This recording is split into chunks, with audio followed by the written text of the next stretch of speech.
Hi అండి. ఇవాళ Mysore పాక్ని perfect కొలతలతో టేస్టీగా ఎలా చేసుకోవాలో చూద్దాం. ముందైతే ఒక గ్లాస్ జల్లించిన శనగపిండిని తీసుకోండి.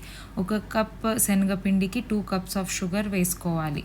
స్టవ్ మీద బాణలి పెట్టి 2 కప్స్ ఆఫ్ షుగర్ని వేసుకొని అందులో 1 కప్ ఆఫ్ వాటర్ని యాడ్ చేసుకోండి. ఇప్పుడు మంటని లో ఫ్లేమ్లో పెట్టి షుగర్ అంతా కరిగేంత వరకు అది కరిగేంతలోపు ఒక ప్లేట్లో గీని వేసుకొని మొత్తం అంతా గ్రీస్ చేసుకొని పెట్టుకోండి.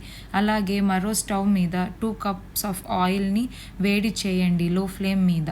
ఇప్పుడైతే మనం పాకంని చెక్ చేసుకుందాం. వేలతో ఇలా అంటుకుంటూ ఉండాలి. లేత తీగ పాకంలాగా వస్తే సరిపోతుంది. ఫ్లేమ్ని లోలో పెట్టి శనగపిండిని యాడ్ చేసి ఉండలు లేకుండా మిక్స్ చేయాలి. ఒక 5 మినిట్స్ అలానే మిక్స్ చేయండి. హీట్ అయిన ఆయిల్ని కొంచెం కొంచెం వేస్తూ ఉండండి. పక్కన ఆయిల్ని లో ఫ్లేమ్లో స్టవ్ మీద అలానే పెట్టండి. కొంచెం వేస్తూ కలుపుతూ ఉండండి. 2 మినిట్స్కి ఒకసారి అయినా ఇలా చేస్తూ ఉండాలి. 20 మినిట్స్ పడుతుంది ఇదంతా అయ్యేసరికి. ఆల్మోస్ట్ మీరు తీసుకున్న ఆయిల్ అంతా లాస్ట్లోకి వచ్చేసరికి మైసూర్ పాక్ కూడా రెడీ అయిపోతుంది. ఆయిల్ కంప్లీట్గా అవ్వాల్సిన పని లేదు. ఒకసారి ముందే మైసూర్ పాక్ అనేది రెడీ అయిపోతుంది. ఇంకా ఆయిల్ అవ్వలేదని మీరు ఇంకా ఆయిల్ వేస్తే మైసూర్ పాక్ అనేది గట్టిగా అయిపోతుంది. కన్సిస్టెన్సీ అనేది ఇలా థిక్గా ఉంటుంది. ఆ ప్యాన్ నుండి ఆయిల్ అనేది సపరేట్ అయిపోతుంది. అండ్ ఇంకో టిప్ ఏంటంటే మైసూర్ పాక్ రెడీ అయ్యిందంటే ఇలా పొంగుతూ ఉంటుంది.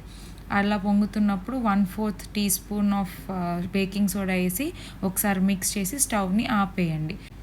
ముందుగానే గ్రీస్ చేసుకున్న ప్లేట్లోకి దీన్ని ట్రాన్స్ఫర్ చేద్దాం. ట్రాన్స్ఫర్ చేసేటప్పుడు మనం కన్సిస్టెన్సీ చూస్తే ఇలా నురుగులాగా ఉండాలి.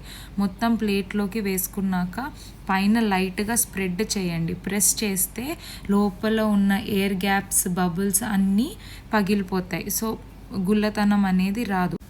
మైసూర్ పాక్ వేడిగా ఉన్నప్పుడే మనకు నచ్చిన షేప్లో అయితే మన మైసూర్ పాక్ని కట్ చేసుకోవచ్చు. పూర్తిగా కూల్ అయ్యాక ఎయిర్ టైట్ కంటైనర్లో స్టోర్ చేసుకోండి. నేను చెప్పిన కొలతలతో మైసూర్ పాక్ చేసుకుంటే చాలా పర్ఫెక్ట్గా వస్తుంది.